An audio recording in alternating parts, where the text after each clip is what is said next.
Bonjour, aujourd'hui je vous emmène tout là-haut, à Yetzinen, un petit hameau perché à 1500 mètres d'altitude.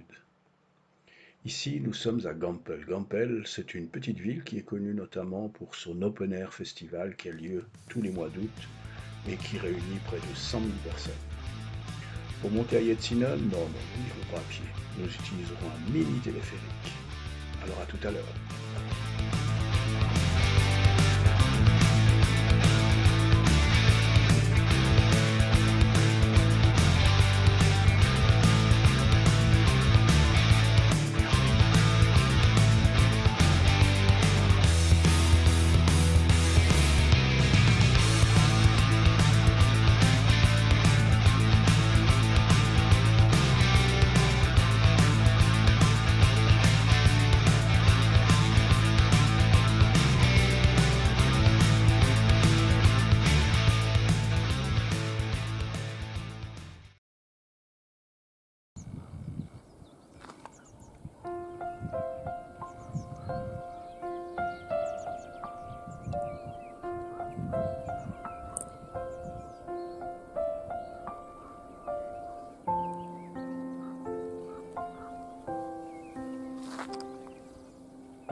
Voilà le village de Yetzinen, d'où nous venons. Village très calme, à 1500 mètres d'altitude, qui plonge sur la vallée du Rhône. Il n'y a pas de véhicule dans ce village, la route passe largement dessus et personne ne peut rentrer en véhicule privé dans le village. Un village qui daterait du XIIIe siècle et qui en 1793 avait été entièrement brûlé par les troupes françaises. et il a été reconstruit à l'identique. Dans la vallée en face de nous, qui s'appelle la vallée de Turtemagne, Turtmanntal en allemand, en allant au fond de cette vallée, on rejoint une première cabane, la cabane de Turtemagne, et depuis là, on peut atteindre à 3800 mètres le sommet du Bachhorn. Le Bachhorn est la montagne la plus élevée de Suisse qui peut être atteinte, si j'ose dire, en mode randonnée, c'est-à-dire qu'il n'y a pas besoin d'équipement spécial.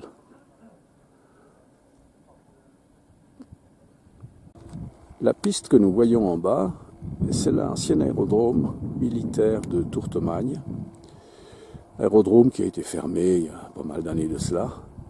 Ce qu'il avait d'original, c'est que sur les deux parkings que vous voyez là, ceux-ci conduisent à des hangars souterrains, enfin creusés dans la montagne. Et de là sortaient les avions militaires, suivaient le taxiway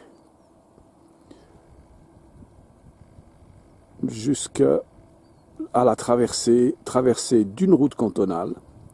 Donc il y avait des feux de signalisation, et c'est assez original d'être arrêté au feu et de voir passer devant soi un Mirage ou un FA-18, que sais-je, et l'avion allait s'aligner pour décoller. Donc tout ça a été interdit maintenant en raison des sensibilités aux pollutions, notamment aux pollutions sonores.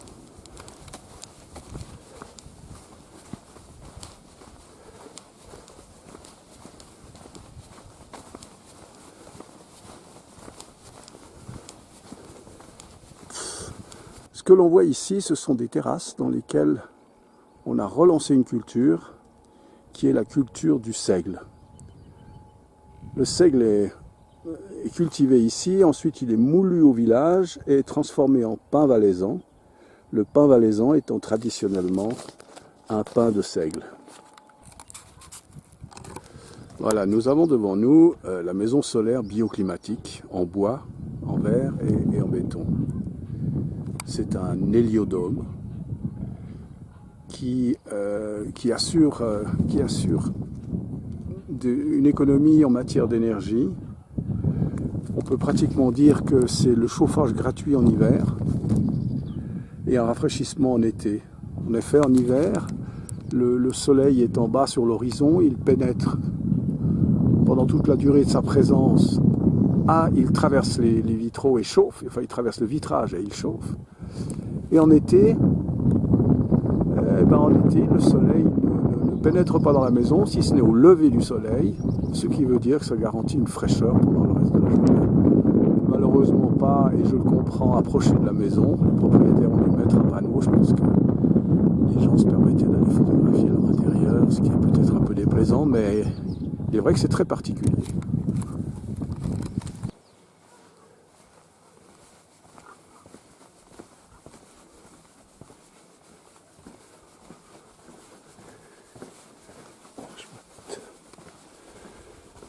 Nous sommes ici à Erschmatt.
Bon, j'ai raté le petit sentier qui débarquait normalement ici. Je me suis tapé à peu près 2 km de goudron.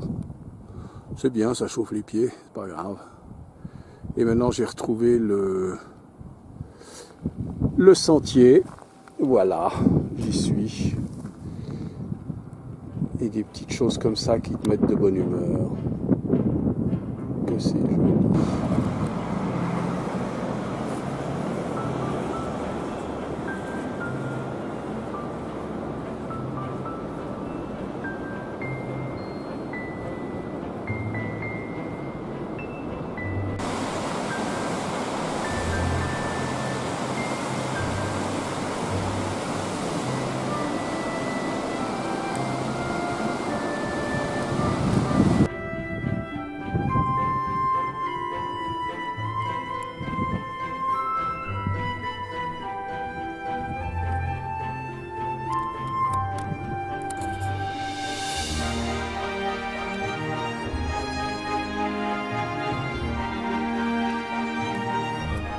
Ça y est, sur le goudron. Sur le goudron pour rejoindre la voiture, c'est pas plaisant. Mais bon, on est au bord du Rhône.